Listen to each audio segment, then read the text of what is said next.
Hello everyone, I really hope you are doing great. आज हम लोग डिस्कस करेंगे हिमाचल प्रदेश जुडिशरी का टॉपिक वाइज वेटेज, यानी कि हर सब्जेक्ट से लगभग कितने क्वेश्चंस आते हैं।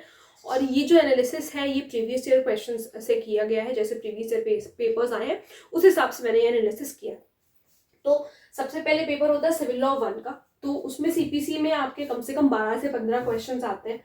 एविडेंस में भी सेम है, 12 से 15 क्वेश्चंस आते हैं। देखो, जो मेजर लॉज है उससे ज्यादा क्वेश्चंस आते ही है, ठीक है।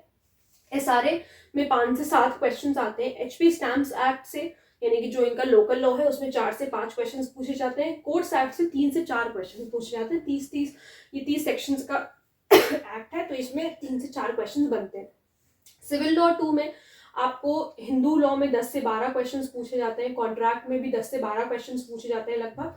टीपीए में, ट्रांसफर ऑफ प्रॉपर्टी एक्ट में 8 से 10 क्वेश्चंस पूछे जाते हैं। लिमिटेशन एक्ट में 6 से 8 पूछे जाते हैं। और रेंट में भी सेम वही 6 से 8 क्वेश्चंस पूछे जाते हैं। फिर उसके बाद क्रिमिनल लॉ की बात करें तो सीआरपीसी में 12 क्वेश्चन थे, वही 12 से 15 मान सकते हो। आईपीसी का भी सेम वेटेज है, 12 से 15 मान सकते हो। पॉक्सो एक्ट में 8 क्वेश्चंस पूछे जाते हैं। पॉश में 4 क्वेश्चंस पूछे जाते हैं। आपके वाइल्ड लाइफ प्रोटेक्शन एक्ट से 3 क्वेश्चंस आते हैं। एनआई एक्ट में 2 क्वेश्चंस पूछे जाते हैं लगभग। डीवी एक्ट से भी 2 क्वेश्चंस पूछे जाते हैं। जेजे एक्ट से 2 क्वेश्चंस पूछे जाते हैं और फॉरेस्ट एक्ट से 2। और same goes with the excise act. तो ये सारा है। अच्छा, पॉक्सो देख के मुझे एक बात याद आई है कि कल I was teaching one of my student, she is preparing for Himachal Pradesh judiciary, and I told her to learn POCSO act, जिससे हम मेंस की आंसर राइटिंग शुरू कर सके, ठीक है। तो शी टोल्ड मी, मैंने उसको एक दिन पहले ये काम दिया था, तो दूसरे दिन आई आस्क्ड कि आपने किया कि नहीं किया। शी टोल्ड मी कि मैम पॉक्सो एक्ट तो आता ही नहीं है हिमाचल प्रदेश जुडिशरी में। I was so stunned to see कि मतलब कोई बच्चा, विद नो ऑफेंस इंटेंडेड, अगर आप ये वीडियो देख रहे हो तो अगर कोई बच्चा किसी भी जुडिशरी के लिए प्रिपेयर कर रहा है तो मेक श्योर कि कम से कम आपके पास उसका सिलेबस हो अच्छी तरीके से। और जो नोटिफिकेशन आई है, जो फुली फ्लेज नोटिफिकेशन थी इनकी, डिटेल जो नोटिफिकेशन थी, मेरे टेलीग्राम चैनल पर भी है, तो वहां से आप उसको डाउनलोड कर सकते हो, या कहीं से भी आप उसको डाउनलोड करके देख सकते हो कि आपके सिलेबस में कौन कौन से सब्जेक्ट्स हैं। एटलीस्ट आपको ये तो पता हो, उसके बाद आप किसी स्टेट की प्रिपरेशन शुरू करें।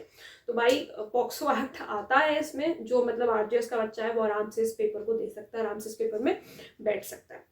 छोटा सा इंसिडेंट था मुझे शेयर करना, सिर्फ इतना बताने के लिए कि आपको थोड़ा सा विजिलेंट रहना पड़ेगा अपने सिलेबस को लेकर के, कि कौन से सब्जेक्ट्स पूछे जा रहे हैं, कौन से सब्जेक्ट्स नहीं पूछे जा रहे हैं। She was very confident in saying कि नहीं आता है मैम पॉक्सो एक्ट।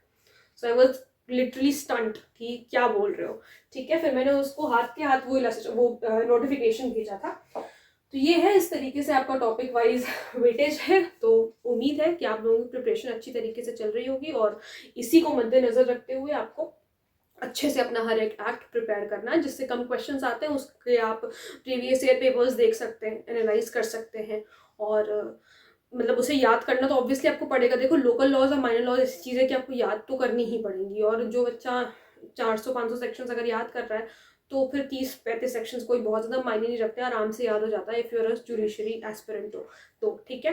तो आई रियली होप आप लोगों की प्रिपरेशन बहुत अच्छी तरीके से चल रही होगी। आप लोगों को मेरी कोई हेल्प चाहिए तो आप मुझसे कमेंट सेक्शन में पूछ सकते हैं। बाकी आप लोग मेरे से व्हाट्सएप पे भी कनेक्ट कर सकते हैं, अगर आप चाहें तो आप टेलीग्राम पे भी कनेक्ट हो सकते हैं।